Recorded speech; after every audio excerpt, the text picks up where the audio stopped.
My name is Marco Villaverde. I'm 38, CEO of Helios Americas, youngest son of a family that never applauded failure or hesitation. I built my company out of sweat, not inheritance. While my brothers inherited shipping empires and political ties, I invested in wind, in sun, in clean power. That alone made me the anomaly. Then I married into the Duarte family, a dynasty of old Brazilian money and polished poison. Tonight was supposed to be the culmination of 5 years of risk, sacrifice, and backdoor diplomacy. A $750 million merger between Helios and Duarte Energy, sealing our seat at the top of Latin America's energy revolution.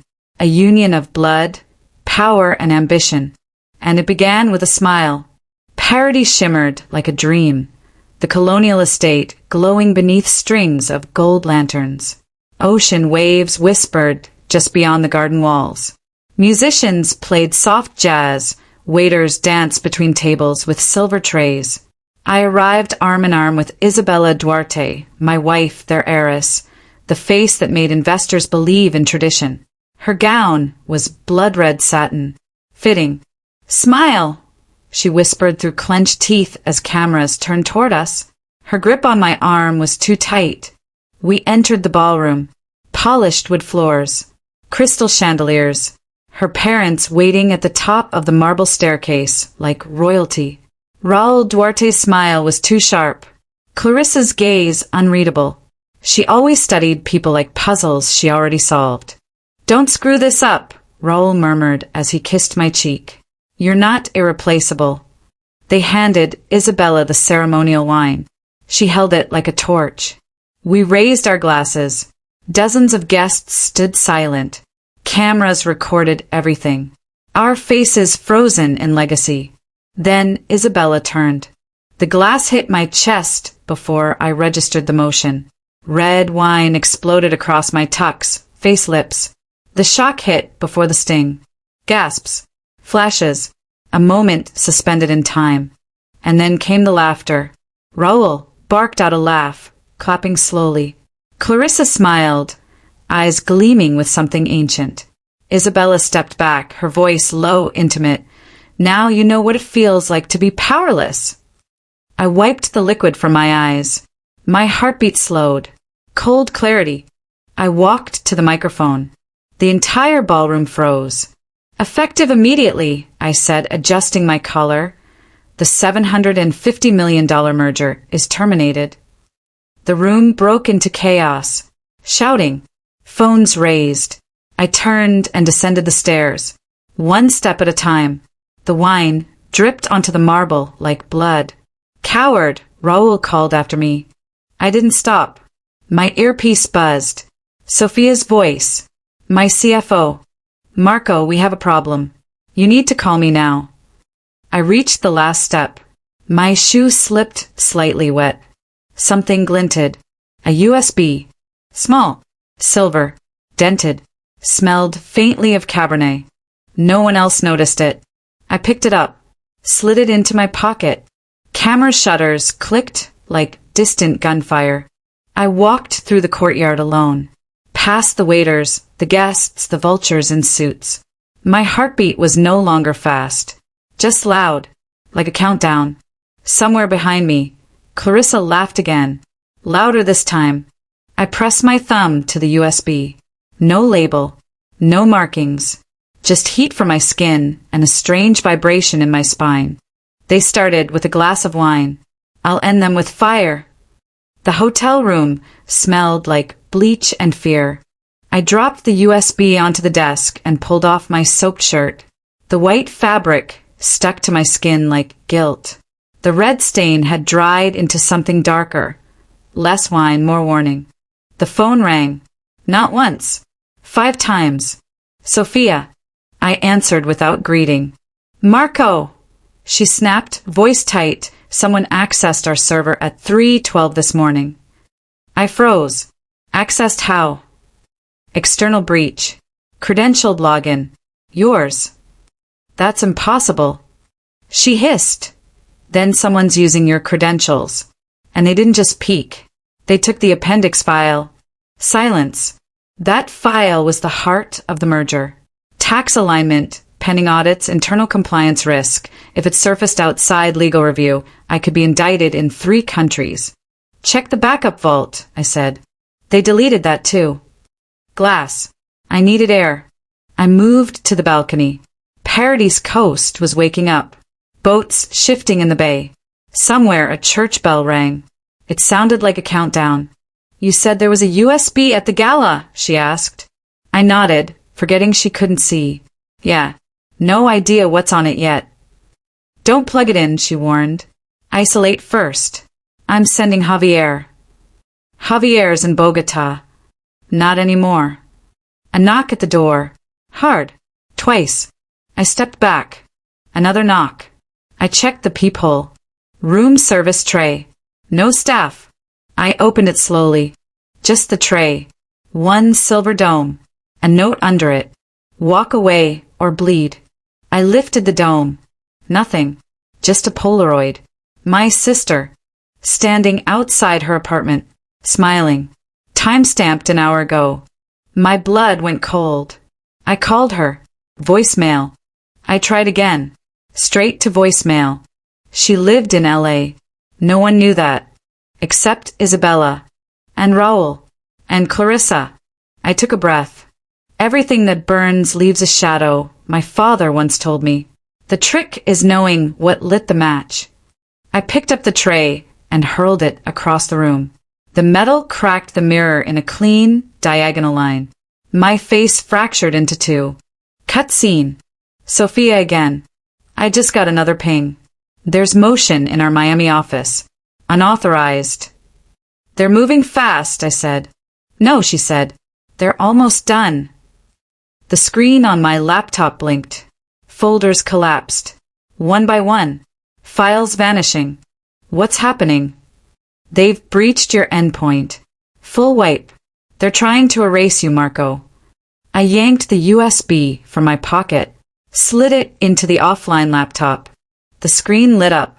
1 file. ISA_internal_094.mov. I clicked. The screen went black. Then grainy video. Isabella, sitting in what looked like the Duarte study. She was alone, talking to someone off camera. I told him I loved him, she said, and he believed it. Pathetic. My chest tightened. She smiled in the video. Cold. Practiced. Once the wine hits, the world turns. He won't see it coming. None of them will. End. The video cut. Silence. A knock at the door. This time soft. Rhythmic. I opened the drawer. Pulled the Glock I kept legally registered under Helios security protocol. Loaded. Another knock. I moved to the door. Peeked. Javier. His shirt was damp with sweat. Eyes scanning both hallway ends. He walked in, calm as a ghost. They're trying to frame you, he said before I asked. You saw it too? He nodded. That file's real, but it's only part of it. What do they want? To own what you built, and bury what they forged in your name. I stared at the cracked mirror. So what now? He pulled out a laptop from his bag. Burn-proof casing. Modified. We go hunting. As he booted it up, I sat beside him. I think I'm married into a house made of traps. Javier didn't look up. They didn't build the trap, Marco. They are the trap. He opened a signal tracker. 1 server pinged live. Here, Paraty. 1 mile from the Gala estate. They started with a glass of wine. I'll end them with fire. The fishing warehouse smelled like rust, sweat, and rot. Paraty's sun had just started bleeding through the mist, but inside it felt like midnight. Javier moved like a man used to corners. Always 3 steps ahead of someone chasing him. His shoulder brushed mine as he set the signal tracer on a stack of broken crates. No windows, he muttered. That's good. Always assume a sniper. That's optimistic, I said, watching the screen light up. He gave me a thin smile. You didn't bring me here for optimism. A ping. 1 server blinked to life. Local. Less than 2 miles. The Gala estate. Javier, tapped the keyboard. A new screen. Surveillance. Feeds from inside the Duarte compound. He had backdoor access from a previous job. He didn't explain and I didn't ask. Rewind 5 hours, I said. He clicked. The camera above the grand piano flickered to life. There. Isabella, standing with Clarissa in the corner of the ballroom. Just minutes before the toast. Clarissa slipped a flash drive into ISA's clutch. ISA didn't flinch. Then the two of them turned toward me, on screen, far away, smiling. Pause, Javier said. He leaned in. Look at her hand. A small movement, barely visible. 2 fingers tapped the side of the clutch. Code. 3 taps. That's a signal. Someone was watching that feed live. Javier's jaw tightened. This wasn't just a hit job on your career. They choreographed the whole thing. Surveillance. Playback. Clean up. What's on the flash drive? I asked. He didn't answer. Instead, he pulled out a burner laptop, connected the USB. Lines of code poured across the screen. Then paused. Encrypted. Javier cracked his knuckles. Give me 6 minutes. I paced. My phone buzzed. Unknown number. I didn't answer. Then again. Same number. This time a voicemail. I played it. A woman's voice, choked, muffled. Marco, don't call anyone. They said if you do. Then a crash. A man's voice. The line went dead. My sister. I spun. They have her. Javier didn't look up. Expected. You knew. I assumed. People like Clarissa don't just kill, they teach. I grabbed the edge of the table. We need leverage. He turned the laptop. We have it. The encryption broke. 1 file. Surveillance footage from inside a boardroom. Not Duarte's. Mine. Helios HQ, Miami. 2 men I didn't recognize. Sitting at my desk. Going through my files. Pause, I said. Zoom left. On the table, an envelope. My signature. Forged. Next to it, a burner phone. This is how they frame you, Javier said. They staged a backdated compliance failure. Falsified offshore routing. Then they make it look like you panicked. That you signed off to protect the board. No jury would believe that. He shrugged. Most won't need to. Just the right bank regulator, 1 SEC contact, and 1 news leak. The rest is momentum.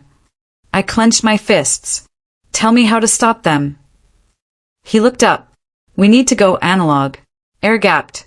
No digital trail. And we need to burn the second half of the footage. I raised a brow. What's the second half? He paused. You. Arguing with Raul. Yesterday morning. They got it from the ballroom's front gate feed. I swallowed. I did threaten him. You did, but they edited the audio. Made it sound like you threatened to kill him if he blocked the deal. I laughed once, bitter. He told me I wasn't family. Javier turned. His voice quiet. You never were. That's the point. A noise. Outside. Both of us froze. Javier grabbed his gun. Moved to the door. A shadow passed the window slit. Fast. He mouthed, 1. The door burst open. 2 men. Tactical black. No insignia. Javier fired first. 1 went down. The other fired back, wild. The laptop sparked. I dove behind the crates. Smoke. Shouting. A crash. Someone hit the fuel tank. I grabbed the drive. Crawled low. Smoke filled my lungs. Javier screamed. Then silence. I pulled him behind the crates. Blood soaked his thigh. Move, he grunted. They'll torch the place. He handed me a sat phone. Call Sophia. Code Roman ashes.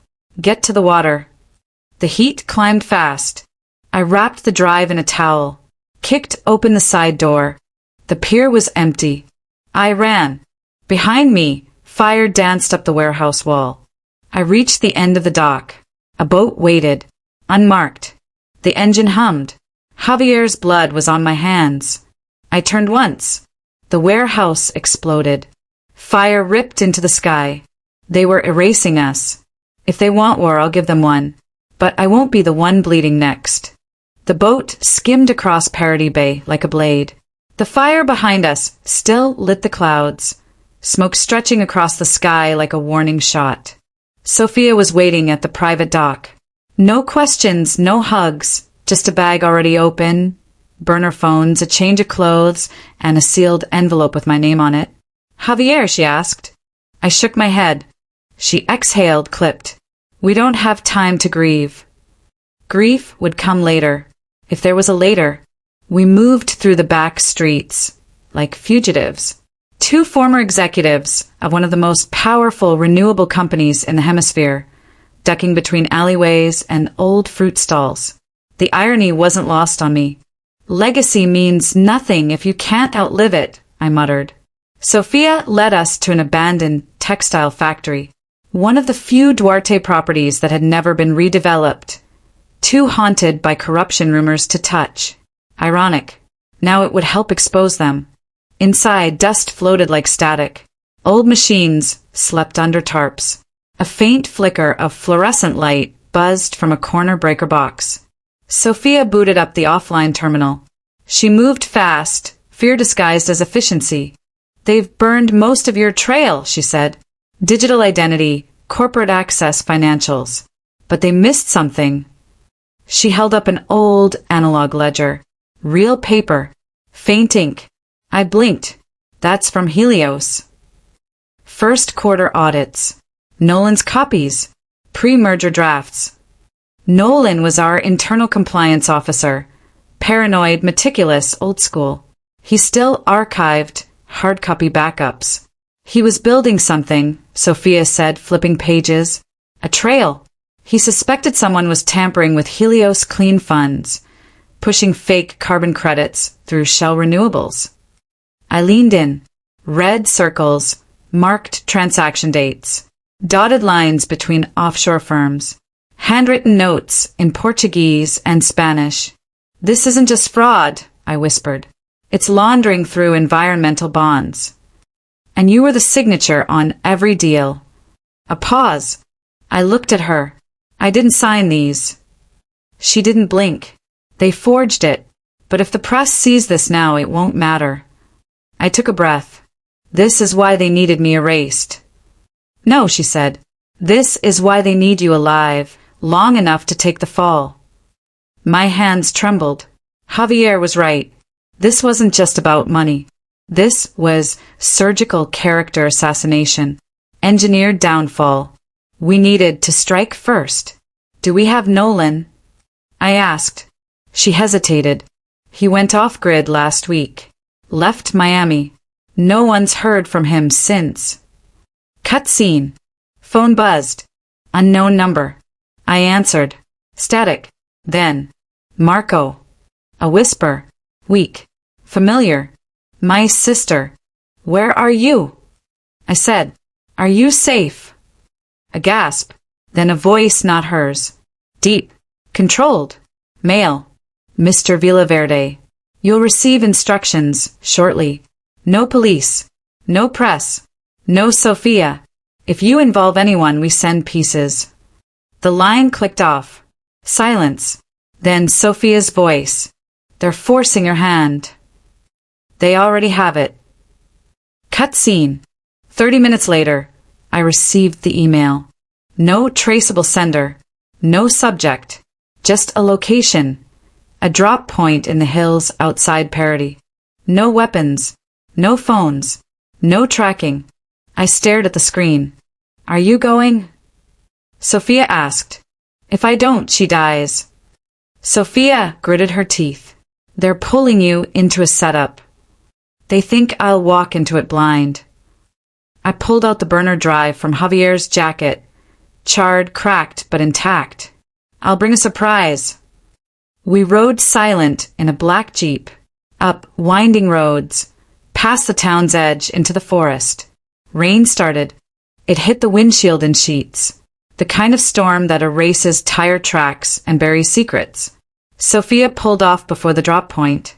"I'll wait here," she said. 15 minutes. If you're not back. You burn everything, I finished. Go public. Take them down. She nodded once.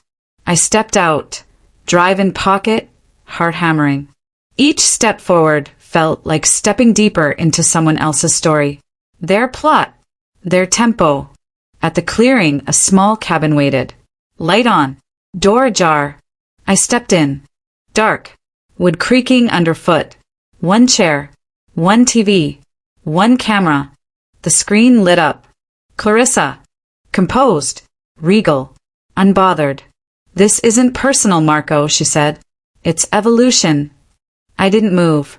You built something powerful, she continued. But power isn't owned. It's borrowed. And your time ran out. I pulled out the USB. This is your confession. She smiled. No, Marco. It's yours. The door slammed shut behind me. Lock clicked. Screen flickered. New feed. Security footage of me. Miami.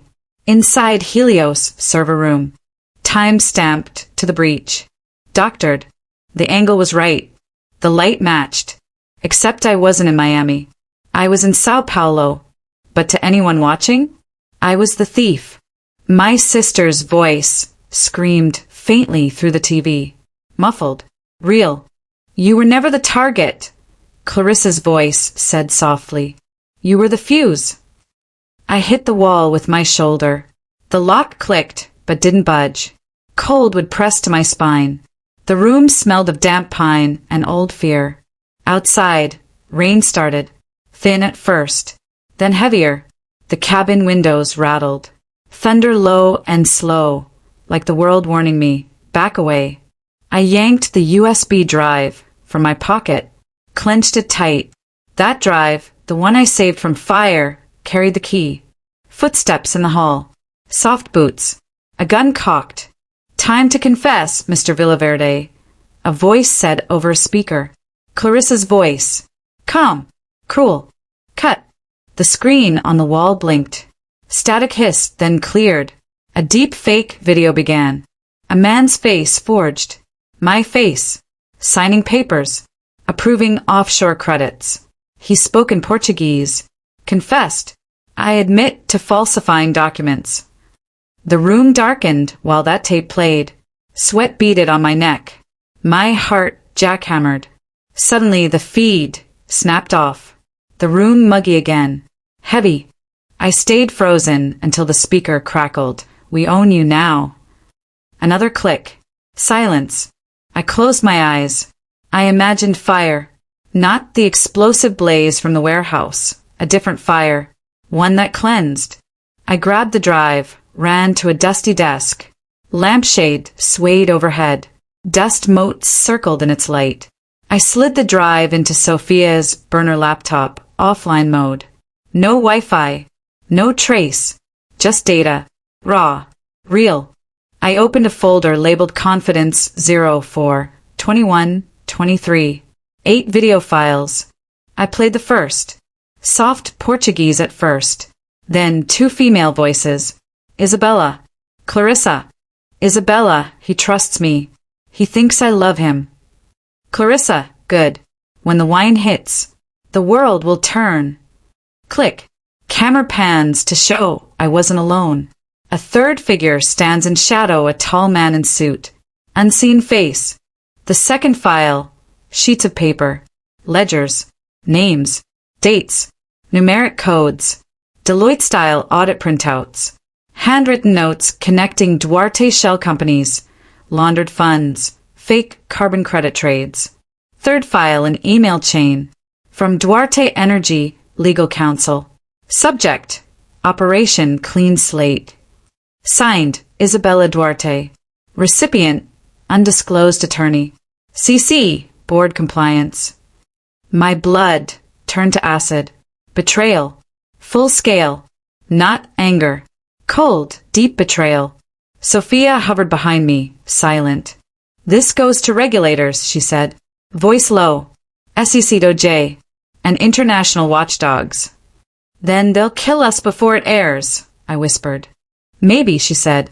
But if we wait, They'll bury you under fake charges you didn't commit. Cut. My sister's name flashed on the screen again. LA area code. Unblocked. I answered. Marco. A whisper. Where are you? Static. Then. Meet me. Midnight rooftop, downtown Miami. Try to arrive alone. Click. Deadline. I stared at the phone. The betrayal had branches, wider than I thought. I closed the laptop. Lights flickered. The lamp buzzed, then died. Dark. Close. Heart pounding. Then boots. 2 outside the door. Soft. Patient. My hand slid to the wall fuse box. My finger hovered. Windows shattered. Darkness exploded. Flashlights. Voices. Police. Stay where you are. I didn't move. The door burst open. Masks. Guns. Drop it, one shouted. The fuse box exploded in sparks. The room lit in strobe. White, blue, red. Wind. Screams. Broken glass. I dove behind the desk. Felt the floor crumble. Splinters. Screams. A body hit wood. Close. Too close. A flare from the hallway. Seared the air. Acrylic. Burnt ozone. Panic. I rolled. Sprint. Toward a broken window. Tall, single pane. I kicked. Shattered. Shards flew. Cold night air slammed my face. I jumped. I hit the ground. Pain shot up my leg, but I ran. Rain hit my skin. Salt and regret. Behind me, men shouting, boots pounding. The cabin glowed. Flames licking roof beams. I didn't stop. Cut to the water. Black waves like ink. I dove in. Cold. Clean. Free. I surfaced, chest heaving. The cabin exploded behind me. Fireball. Glass and wood raining down. Lighting flashed. Camera from a press boat anchored far. Distant. Indifferent. Watching. I swam. Pushed away. The drive suction tight to my fist. I climbed into the hull of a small skiff moored nearby. Engine coughed, sputtered, died. I lay back. Salt burned my eyes. Sophia's code rang in my head. Roman ashes. I closed them. No regrets. No mercy. Sunrise over Paraty was pale. The smoke faded with dawn. I looked at the sky. At the empty bay. At the stained memory of betrayal. The deck creaked under my weight. I stood, turned toward the horizon. I thought, they tried to bury the truth at sea. But I'm still breathing. The screen glowed blue. The world watched. I didn't blink. Clarissa Duarte stood at a polished mahogany podium, framed by Duarte energy flags, cameras rolling. She spoke smoothly. Her speech promised transparency. Called me a fallen partner. Delivered a doctored video, me signing illegal papers in Miami. A deep fake confession. A cinematic digital guillotine. Cut. Suddenly the feed cracked. Her face flickered, then disappeared. My voice replaced hers. I stood on screen, backlit, wounded, but alive. In my hands, the original footage. Raw, grainy, real. I pressed play. Isabella's voice cracked through the silence. He trusts me. He thinks I love him. Clarissa's voice next. Cold, crisp. After the wine hits, the world will turn. The digital lie collapsed under footage. Screens inside the broadcast room went black, then lit red. Panic. Shouts. Security officers fanning out. Outside, sirens. Spotlights. Cameras. I lowered the drive slowly. The world held its breath. Power built on lies crumbles, I said. But truth always broadcasts louder. Cut scene. Inside Duarte's high-rise. Agents stormed offices. Hands up. Phones clattered. Files seized. Servers confiscated. Executives cuffed. Across town, in a Miami conference room. Government auditors, SEC agents, journalists. Evidence spilled like blood. Hacienda ledgers. Forged contracts. Offshore accounts mapped. Nolan's analog ledger sealed the final link. Real paper, real ink, undeniable. I watched it all unfold on live feeds in the small room where Sophia and Javier waited, faces tight with exhaustion and relief. Sophia closed her eyes, whispered, "You set the fuse." They lit the fire themselves. I didn't respond. I only watched. In the chaos, Isabella broke. She screamed, denied everything, called me a monster, a traitor. They hauled her away, her footsteps echoing in the hallway, handcuffed. The flash of cameras blindsided her. Her tears were real, her fear real. Then silence. Cut. I stepped outside Paraty's Bay. Dawn. The salt air heavy. Smoke still drifted over the water, a gray haze mixing with morning gold. A seagull cried. Somewhere a church bell tolled. Sophia joined me, water on her skin, exhaust on her cheeks. "The world will watch," she said. "They'll see what happens when integrity stands in the flames." I nodded. No gold chains, no empire now, just a battered but honest company, reborn. Halcyon's shares had dropped, then stabilized as news broke. New partners offered clean contracts. Institutional investors re-engaged. I turned to her. We build not for legacy. We build for what's right. She didn't smile, but she nodded. Cut scene. Inside Duarte's vacated estate. Reporters picked through abandoned rooms. Papers scattered. Old files. Evidence preserved in digital clouds, all mirrored. Outside, rally lines formed. Protesters chanting. Signs. Justice over privilege. Truth always wins. In the press room, one sentence flooded the world's headlines. Duarte Energy indicted for fraud, money laundering, obstruction of justice. Marco Villaverde exonerated. Helios survives under new leadership. I stood under the flashes. Thought, pain is temporary. Truth that lasts. Rain began. Late. Then a downpour. I raised my face to the sky. Water mixed with sweat. Courage is not absence of fear, I whispered. It's choosing to stand when fear tells you to run. And I stood. I walked away. Away from wealth built on deceit. From names that bound me. From champagne stains and silver spoons. Ahead, clean mornings. Wind turbines spinning. Solar panels tracking the sun. A world that believed in light. A world that trusted again. Because in the end, the greatest empire is not built on gold, but on truth.